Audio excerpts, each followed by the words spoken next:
시리즈라는 분이 계십니다. 자, 이분이 믿음이 좋은 신앙인으로 유명하신 분인데요. 어느 날 최신 비행기를 타고 최초로 이제 에어쇼에 참가하게 되었습니다. 자, 밑에는 수많은 관객들과 또 기자들이 참가해 있는 상황입니다. 한참을 에어쇼를 하고 있는데 그 비행기 위에서 이제 무언가 소리가 들리는 겁니다. 자, 그 소리는 어떤 소리였냐면 자신의 비행기 엔진과 프로펠러가 연결되는 선을 쥐가 갉아먹고 있는 소리였다고 합니다. 자, 이 선이 끊어지면 그럼 이 비행기가 위기의 상황 가운데 이제 처하게 되는 겁니다. 근데 이분이 참 유명한 신앙인이었는데요. 그때 하나님께 기도하기 시작했다는 겁니다. 자, 근데 기도할 때 그에게 들리는 음성 가운데 하나가 뭐냐면 너는 이 비행기를 수직 상승을 하라 라는 음성이었다는 거예요. 그래서 이분이 그 비행기를 가지고 하늘로 높이 올라갑니다. 자, 하늘로 높이 올라가니까 갑자기 그 쥐들은 이 사람들보다 이 산소의 공급에 더 민감하거든요. 쥐들이 그 비행기에서 떨어지고 또 그 비행을 무사히 마치게 되었다라는 글을 얼마 전 우리 교회학교 아이들에게 보내는 그 역서에 나와 있는 것을 제가 보게 되었습니다. 자, 여러분, 약속은 능력으로 성취됩니다. 하나님이 우리 가운데 사랑하는 딸아, 사랑하는 아들아, 두려워 말라, 내가 너를 지킬 것이다 라고 말씀하셨는데 이 약속은 능력으로 분명히 성취된다라는 것이죠. 이분은 그 약속을 믿고 그가 가지고 있는 능력을 가지고 할 수 있는 최고의 것을 가지고 수직 상승을 했을 때에 그 어려움과 그 눈물과 절망과 좌절로부터 자유함을 얻을 수 있었다라는 것입니다. 여러분, 오늘도 우리가 두려울 때, 우리가 낭망이 될 때 어떻게 할까? 어떻게 해야 하나? 라는 고민 가운데 처하는 여러분이 아니라 여러분, 하나님을 향해 수직 상승의 기도를 드릴 수 있기를 주의 이름으로 축원하겠습니다. 또한 그가 그 문제를 넘어설 수 있었던 이유는 그에게 비행 기술이라는 능력이 있었기 때문입니다. 다른 사람도 두려워했지만 그만큼은 더 높은 고도에서도 비행수를 충분히 가지고 있었기 때문에 그 일들을 행할 수 있었다라는 겁니다. 자, 오늘 제목은 우리 가운데 약속은 능력으로 성취된다라는 말씀을 선포하고 있습니다. 먼저 한번 이 약속과 이 능력이 무엇인지 8절을 함께 읽겠습니다. 8절 함께 읽습니다. 또 너희 다섯이 백을 쫓고 너희 백이 만을 쫓으리니 너희 대적들이 너희 앞에서 칼에 엎드러질 것이며. 아멘. 사랑하신 여러분, 바로 이 능력이 여러분 가운데 임하게 될 것입니다. 우리는 늘 두려워하는 마음으로 살아가잖아요. 우리는 늘 쫓겨가는 인생을 살아가잖아요. 그런 하나님은 우리가 쫓겨가는 인생이 아니라 능력을 가지고 적군을 대적하고 사단을 이기고 능력으로 살아가는 삶을 하나님은 우리 가운데 원한다는 겁니다. 근데 그 능력이 어느 정도냐면 다섯이 백을 쫓는다라는 거예요. 다섯이 백을 쫓는다. 여러분, 가끔 영화에서 보면 그런 내용 나오지 않습니까? 이 시라손이 딱 나오잖아요. 이 시라손이 딱 나오는데 이 시라손이 옆에는 늘 누가 있어요?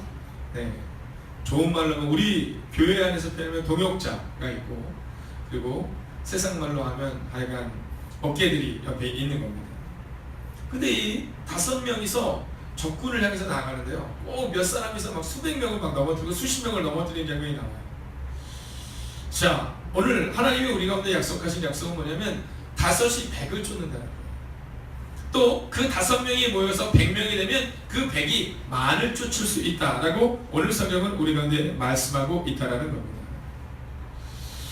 사랑하신 여러분, 저는 오늘 여러분의 삶이 쫓기는 인생이 아니라 100명이 모여 있어도 5명 때문에 흩어지는 모임이 아니라 5명에서 100명을 쫓는 그 놀라운 능력자들이 모인 교회가 되기를 주의 이름으로 부탁드리겠습니다.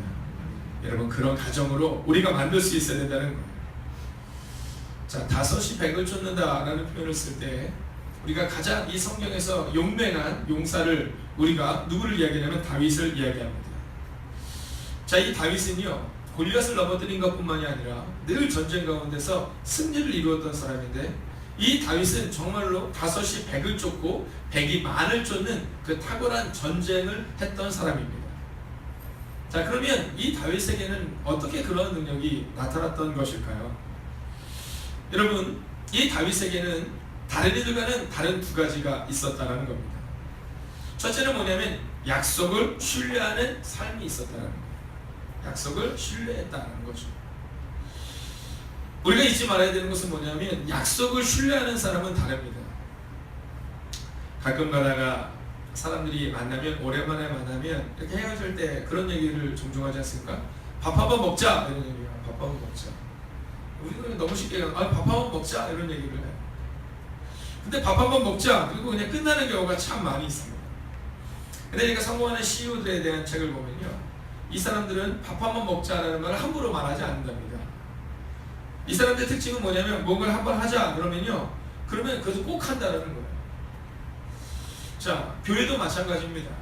자, 장로님을 비롯한 교회견들이 뭔가를 하기로 했는데 근데 그게 잘 이루어지지 않잖아요. 그럼 아니면 또 안 할 수도 있겠지라는 걸 같습니다. 그래서 부모들이 자녀들에게 약속한 것을 꼭 지켜야 합니다. 자녀들에게 어릴 때 자녀들에게 자 이거 하자 그랬으면 그걸 꼭 해야 하는 거야. 내가 이번 주에 너희들 데리고 놀이동산 갈게. 근데 부모가 약속을 잘 지키지 않잖아요. 아이들에게 신뢰가 떨어지는 겁니다.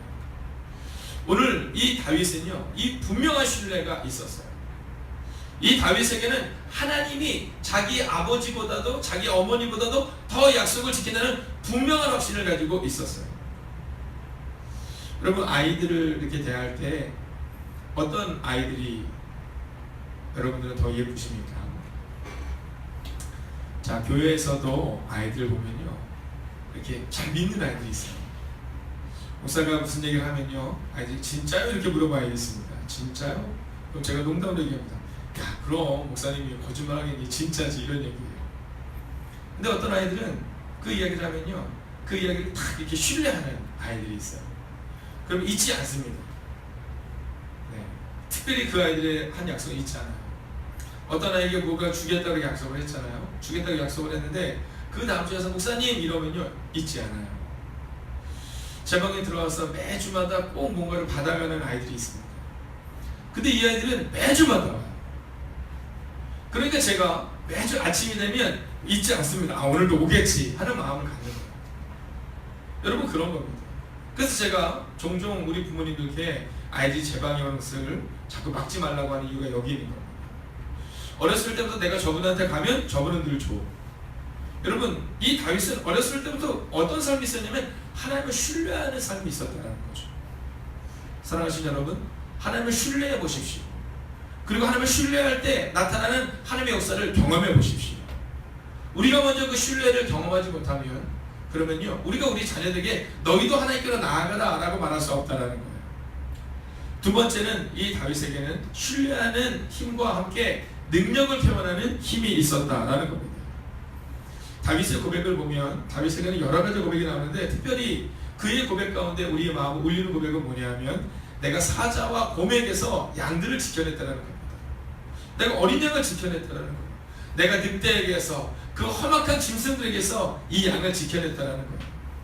자, 그 얘기는 뭐냐 하면 사자와 곰으로부터 매일 지켜내는 성실한 삶, 즉 능력을 키워내는 삶이 그에게는 있었다라는 겁니다. 여러분, 우리에게 있어서 중요한 것은 뭐냐면 지금 우리가 기도의 능력을 키워내고 있느냐는 거예요. 지금 우리가 기도의 능력을 키워내고 기도의 응답을 키워내는 능력이 지금 우리 가운데 있느냐라는 거예요. 오늘 8절에 나와 있는 이 능력, 5이 100을 쫓고 100이 만을 쫓는 이 능력을 언제 주시느냐 하면 3절을 보면 계명과 율례를 지킬 때 그때 하나님이 이 놀라운 일을 너희 가운데 이룬다라고 말씀하고 있다는 거예요. 우리가 종종 하나님께 이런 얘기를 할 때가 있어요. 하나님, 저는 분명히 기도했는데 왜 응답이 되지 않아요? 그 이유는 우리가 능력을 키우지 않았기 때문인 겁니다. 아이들이 공부를 잘하기를 원하며 기도한다면 하나님은요, 공부를 잘할 수 있도록 도와주시는데 교회 와서 기도했다고 능력을 주시는 것이 아니라 기도하고 나면 꾸준하게 공부할 수 있는 그 지구력을 주시고 인내력을 주시는 거예요. 그게 바로 성경이 말하고 있는 능력이다라는 겁니다. 여러분, 새벽의 자리를 지켜내는 것도 능력입니다. 억지로 오는 것 같지만 제가 어저께도 수요예배 때 우리가 함께 말씀을 나누었지만 여러분, 새벽의 자리를 지키는 것, 기도의 자리를 지키는 것, 이것은 우리의 능력을 키워나가는 과정이라는 거죠. 여러분, 공부는 머리로 하는 게 아닙니다. 공부는 늘 엉덩이로 하는 거예요. 누가 더 엉덩이로 진득하게 앉아있느냐에 따라서 공부의 성패가 달라지는 겁니다. 저는 다른 많은 것들 중에서도 특별히 이번 문재인 정부가 들어서고 나서 기도하는 것이 있습니다.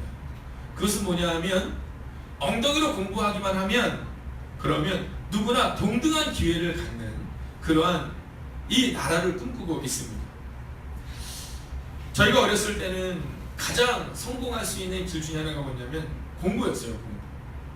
왜냐면 특별히 사교육을 하지 않아도 공부를 열심히 하는 아이들은요 공부를 잘할 수 있었습니다. 자, 지금은 어떨까요? 여러분, 지금은 강남에 있는 아이들 훨씬 더 잘한다 뭐 이렇게 얘기를 하지만 그 얘기가 전혀 틀린 것은 아니지만 50%는 맞고 50%는 틀립니다. 자, 고등학교 때는 그럴 수 있지만 최소한 중학교 때, 고등학교 1학년 때까지는요 아이들이 열심히 하려고만 하면 그런 여러 가지의 길이 열려져 있다는 겁니다. 그러니까 우리 아이들을 양육할 때 우리는 너희가 머리가 좋아서 공부를 잘할 거야 라고 말씀해 주실 것이 아니라 네가 성실하면, 네가 꾸준하면 공부를 잘할 수 있어 라고 말씀해 주실 수 있어야 합니다. 또한 학교 선생님에 대한 부분도 마찬가지입니다. 제가 얼마 전에 어떤 분과 함께 이렇게 대화를 나누고 상담을 하는데 이 아이와 선생님이 자꾸 부딪히는 거예요. 그래서 어떻게 해야 될지를 막 고민을 하시더라고요. 그래서 그렇게 말씀드렸어요. 아이가 아직 말귀를 못 알아들을 때는 모르겠지만 이제 이 아이가 충분히 인지할 수 있는 능력이 되니까 선생님을 존중할 수 있도록 가르쳐야 됩니다. 아이가 학원에서 또는 학교에서 문제가 있이 집에 왔을 때 우리 부모님이 흔히 하는 얘기 중에 야, 선생님이 잘못됐다라고 얘기할 때가 있거든요. 여러분, 여러분들은 아이들에 대해서 공부를 함께 나눌 수 있는 시간이 하루에 1시간 채 되지 않아요. 우리 인간적으로 얘기해보면 10분, 20분도 되지 않습니다. 그럼 이 아이들을 누가 양육합니까? 학교 선생님들이 가장 많은 시간을 보내는 거예요. 근데 우리는 아이들이 선생님에 대해서 좋지 않은 얘기를 할 때 그냥 맞장구를 쳐줍니다. 그럼 아이들은요 학교에서 마음을 붙일 만한 사람이 없어져요. 그렇다고 해서 여러분들에게 제가 학교의 선생님들에게 뭐 선물을 사드리는 그런 잘못된 행동을 해라 이런 얘기가 아닙니다. 뇌물을 드려라라는 얘기를 하는 것이 아니라 여러분, 우리 아이들이 능력을 어디서 키우고 있는가를 우리가 분명히 알아야 한다라는 것입니다. 그래서 우리 어른들은요 아이들이 학교 선생님들에 대한 얘기를 하면 늘 긍정적으로 선생님들과 만날 수 있도록 도와주셔야 하고, 친구들과 이야기를 할 때도 아이 딸아이나 아들아이의 마음을 우리가 함께 어루만져줘는 해야 하지만 그러나 결론적으로는요 그 아이들이 함께 행복하게 살아갈 수 있도록, 그 아이들이 긍정적으로 살아갈 수 있도록 우리가 그 아이들 양육하고 지도할 수 있어야 한다는 겁니다. 여러분, 너희 5이 100을 쫓고 너희 100이 만을 쫓으며, 저는 이 말씀을 보는데 예전에 어떤 목사님께서 이제 부흥에 오셔서 했던 말씀이 생각나요. 지금도 도전 골든벨이 있나요? TV에 있어요? 네, 저희 어렸을 때는 한 5, 6년 전만 하더라도 이 도전 골든벨이라는 게 있었습니다. 학교를 찾아가서 학교에서 이제 문제를 내는 거예요. 그럼 한 50문제면 50문제를 내고 그 50문제를 다 통과하면 골든벨을 울리는 겁니다. 자, 그리고 끝나고 나면 이제 아이들이 나와서 뒤에서 막 이렇게 막 V자를 막 그립니다. 자, 근데 늘 주인공은 한 명이에요. 근데 뒤에서 막 까부던 아이들이 있잖아요. 막 이 아이들이 막 V자를 그리면서 막 뒤에서 막 있어요. 근데 그 강사님께서 어떤 말씀을 하시냐면 우리 아이들이 그 골든벨을 울 때 중심에 설 수 있도록 가르치라는 거예요. 그리고 공부 열심히 하는 아이들에 대해서 너무 무시하는 말을 하지 말라는 거죠. 그래서 그분은 어떤 말씀을 하시냐면 이 시대 한국 교회가 잘못 알고 있는 것 중에 하나는 뭐냐면 하나님의 능력을 너무 쉽게 생각한다라는 겁니다. 여러분, 그 도전 골든벨에 나오는 그 아이는요 도전 골든벨에 나올 만한 실력, 즉 능력을 키워낸 아이인 겁니다. 자, 그 뒤에서 V자를 그리는 아이들은요 또 그 V자를 그릴 만한 실력을 가지고 있는 겁니다. 여러분, 하나님은 우리 가운데 뭐라고 말씀하시냐면 너희 100이 만을 쫓고 너희 5이 100을 쫓을 것이다 라고 분명히 말하는데, 근데 우리는 우리의 아이들이 이렇게 능력 있는 아이들로 자라나기를 기도하지 않을 때가 종종 있다는 겁니다. 여러분, 초등학교 아이들을 가진 부모님들은요 우리 아이들을 위해서 정말 눈물로 기도하셔야 합니다. 하나님, 우리 아이들에게 지혜와 지식을 허락하셔서 이 시대 쓰임받는 하나님의 사람이 될 수 있도록 말입니다. 여러분, 우리의 가정 가운데 문제가 있을 때 우리는 이 말씀을 붙들고 기도할 수 있어야 한다라는 겁니다. 여러분, 9절의 말씀을 함께 보겠습니다. 9절 함께 읽을까요? 시작! 내가 너희를 위로하 너희를 모성하게 하고 너희를 상대하게 할 것이며 내가 너희와 함께한 내 언약을 이행하리라. 아멘. 여러분, 번성하게 하고 창대하게 한다는 겁니다. 하나님의 계획과 하나님의 꿈은요, 우리를 번성케 하고 우리를 창대케 하신다라는 겁니다. 여러분, 모든 아이들이 공부를 잘할 수 없고 모든 사업가들이 다 돈을 벌 수는 없죠. 각자 자기에게 맡겨진 일이 있습니다. 저는 아이들에게 설교를 할 때 빼놓지 않고 꼭 설교하는 인물들이 몇 명 있습니다. 그 중에 한 명이 누구냐면 마더 테레사입니다. 이 마더 테레사는요, 그의 평생에 옷을 딱 2벌밖에 가지고 있지 않았다라고 할 정도로 아주 검소한 사람이었습니다. 근데 그는 하나님의 능력을 받았던 사람이고 하나님께 크게 쓰임 받았던 사람입니다. 여러분, 링컨은 어떻습니까? 링컨 또한 마찬가지입니다. 2번이나 어머니를 잃는 슬픔, 또 형제를 잃는 슬픔, 그 슬픔을 그가 가지고 있었지만 그는 매일의 삶 가운데 자기의 자리를 지켰어요. 제가 얼마 전에 보았던 뉴스 중에 가장 기억에 남는 장면은 어떤 장면이냐면, 제가 그분을 개인적으로 좋아하지는 않습니다. 그리고 제가 좋아한다고 해서 영향도 미칠 수 없고요. 자, 그분이 누구냐면 여러분이 잘 아는 이 빌 클린턴의 부인입니다. 이 클린턴 여사가 얼마 전에 미국 대통령 선거에 나왔습니다. 여러분, 미국의 대통령 선거에 나와서 정말 아깝게 이 트럼프 대통령에게 떨어졌어요. 근데 이 클린턴 여사가 거기에 떨어지고 나서 저는 그 다음 날을 보았습니다. 그 다음 날 그가 어떤 행동을 했는지 아십니까? 어느 날 사람들이 다 생각했어. 그가 얼마나 억울할까. 우리 같으면 아마 이불 킥하고 난리가 났을 것이다 라고 말했는데, 그는 그 다음 날 아침에 산보하다가 동네 주민을 만난 거예요. 근데 더 놀라운 것은 뭐냐면, 동네 주민이, 여러분, 대통령 선거에서 떨어진 그 다음 날 동네 주민이 그 사진을 찍으니까 제가 당신과 함께 셀카를 찍어드리겠다. 그리고 셀카를 찍었다라는 거예요. 여러분, 정말 대범하지 않습니까? 우리는 조금만 문제가 생기면 세상이 끝난 것처럼 말하지만, 그는 실패자인 것처럼 보였지만 그는 그 다음 날을 담대하게 살아내고 또 여전히 운동을 하면서 그의 삶을 가꾸는 장면을 보게 되었습니다. 근데 이 클린턴 이 여사에게 있어서, 이 힐러리 클린턴에게 있어서 아주 독특한 신앙의 이력이 있습니다. 그 중에 하나가 뭐냐면, 어렸을 때부터 이 주일날 설교를 딱 하잖아요. 그러면 이 설교 제목을 가지고 이 여인이 그의 담임 목사님에게 찾아갔답니다. 그리고 목사님, 오늘의 이 말씀을 보니까 이 설교 말씀과 함께 이 찬양이 어울릴 것 같습니다 라고 말할 정도로 그는 깊은 영성을 가지고 있었던 사람이었다라고 말합니다. 여러분, 정치를 하시게 되다 보니까 여러 가지 흠도 있고 또 여러 가지 문제도 발생하고 있는 것을 잘 알고 있습니다. 그러나 그가 지금의 그렇게 그의 삶을 만들 수 있었던 것은, 그가 고백하기를 바로 어렸을 때 그는 말씀에서 힘을 얻고, 그리고 그 말씀에서 힘을 얻는 찬양을 늘 부르며 살았던 그의 삶 가운데 하나님의 능력을 자기는 기대했고, 그리고 하나님이 자기를 키워냈다라고 그는 고백합니다. 사랑하신 여러분, 오늘 마지막으로 10절을 읽고 오늘 말씀을 마치겠습니다. 함께 10절 읽을까요? 읽습니다. 시작. 너희는 내 어떤 묵은 곡식을 먹다가 새 곡식으로 말미암아 묵은 곡식을 치우게 될 것이며. 아멘. 여러분, 오늘 성경은 이렇게 말합니다. 너희가 새 곡식을 다 땄는데 새 곡식이 너무 많아서, 너무 많이 얻어서 이 새 곡식을 어디다가 저장할 곳이 없는 거예요. 그래서 어쩔 수 없이 그 작년에 있었던 그 곡식을 버리게 될 정도로, 너희가 상상한 것 이상으로, 우리가 생각할 때는 이제 새로운 곡식을 이만큼 얻으면 그러면 옛날 창고에다가 갖다가 저장하면 되겠다라고 생각했지만, 그보다 더 큰 하나님의 거룩한 축복이 임하여서 그 묵은 곡식을 다 버리고 새 곡식으로 너희의 창고를 다 드릴 만큼 그렇게 하나님의 축복이 너희 가운데 임할 것이다 라고 말합니다. 여러분, 저는 우리 행복이 가득한 교회가 정말 놀랍고 위대한 교회가 되기를 원하는데, 그 놀랍고 위대한 교회를 향한 꿈으로 끝나는 것이 아니라 정말 하나님으로부터 5이 100을 쫓고 100이 만을 쫓는 능력을 얻게 되기를 주의 이름으로 축원하겠습니다. 그리고 그 일들을 이루기 위해서는 오늘을 살아내셔야 합니다. 오늘 사실 레위기 26장 1절부터 우리가 보고 있는 이 말씀의 가장 중요한 핵심 구절은 바로 3절이죠. 그 3절은 우리 가운데 뭐라고 말합니까? 너희가 규례와 계명을 잘 지켜내면, 또 우리 표현으로는 그대로 행하면이라는 말씀입니다.